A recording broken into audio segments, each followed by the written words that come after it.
Social Science, Grade 7, Block 3, The Delhi Sultanate, LP 3 and 4 by teacher Shikha. In today's video, students will be able to analyze various sources of information to know more about Delhi Sultanate. Children, just imagine about rupees 1 and rupees 5 coin. What can you tell by thinking about this coin, by looking at these coins? What points are coming in your mind when you are thinking about rupees 1 and rupees 5 coin?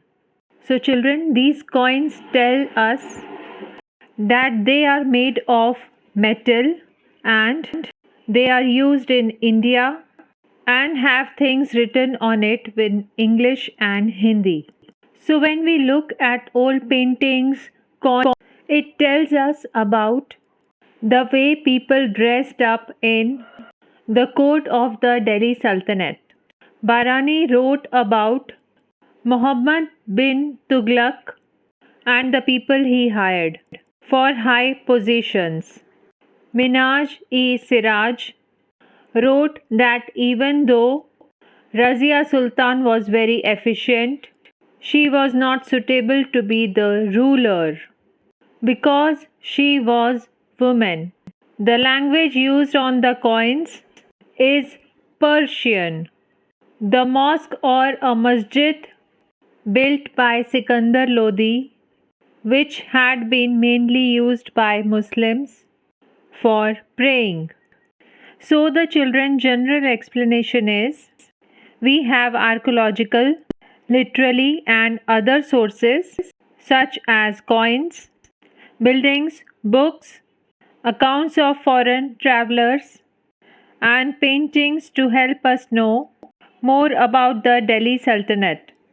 We also have tawarikhs, which are written accounts of scholars, administrators, and poets of the court.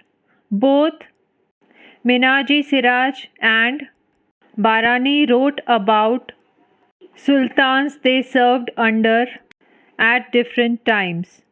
Both their accounts help us to know more about life at that time. So children, now other side of the question is what information will you not get from these sources? Hot explanation is we don't have much information about common people of Delhi Sultanate. It could also be because they were not considered important enough to be written about and their sources were not preserved.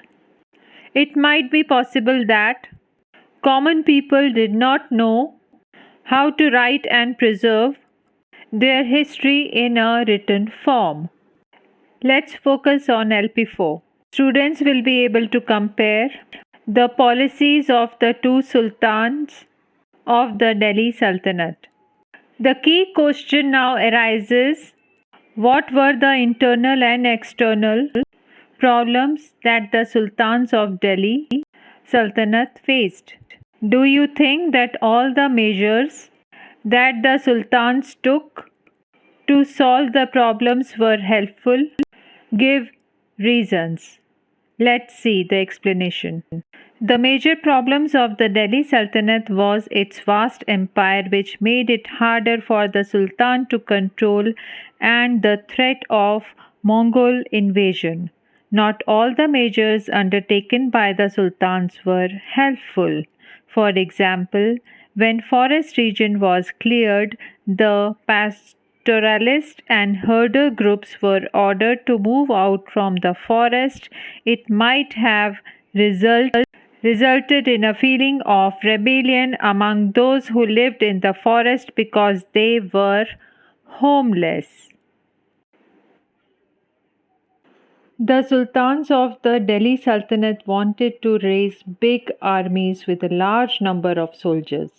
To pay and feed the increased number of soldiers, thus emerged the need for increasing the taxes and food production. Farmers could only pay the increased taxes if their food production had increased. If the farmers were helped in producing more food, it would not be a burden to pay more taxes, which as a result would help in maintaining a large number of soldiers in the army.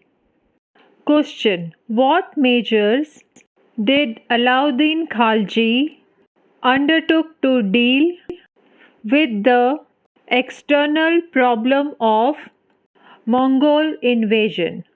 The explanation goes: Alauddin Khalji wanted to raise a big army to defend the empire of the Delhi Sultanate, for which he needed more resources. He constructed many new garrison towns for his soldiers to protect the empire more efficiently. Alauddin Khalji helped farmers to increase the food production so that the increased demand of food for the army would not put any pressure on the farmers. He paid the soldiers in cash. He also controlled the prices of different items in the market so that rich merchants could not raise the prices of the items in different things, which as a result made different items affordable. Alauddin Khalji helped farmers to increase the food production so that the increased demand of food for the army would not put any pressure on the farmers.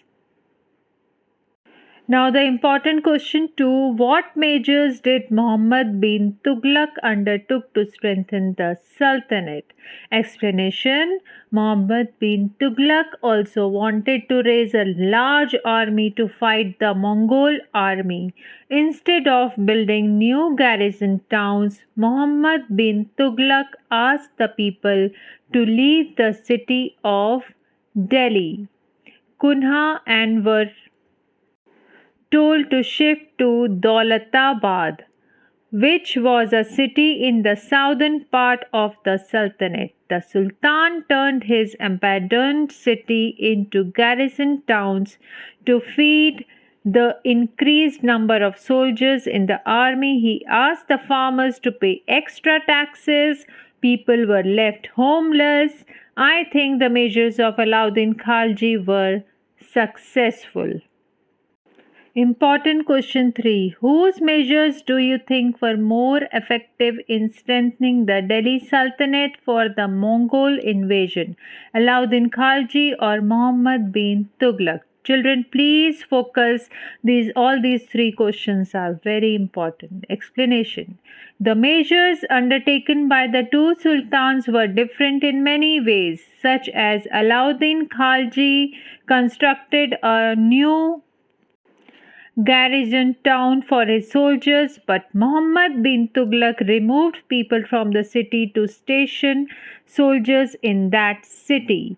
People were forced to leave their houses. Alauddin Khalji tried to strengthen his kingdom from the inside by working for the development of agriculture, trade, and the market by controlling the prices.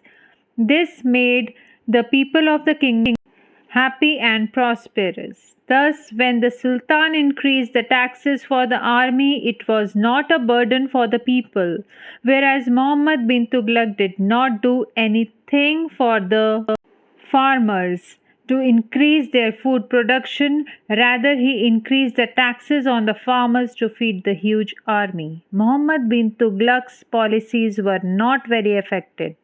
Muhammad bin Tughlaq did not work for the development of the agriculture and directly asked the peasants to feed the army, which put them under extra pressure. He also asked people of Delhi Kunha to leave the city, their homes, for his soldiers. Children, please read the lesson again and again to understand these important points to register in your mind. Have a great day ahead, children. Thank you. Bye bye.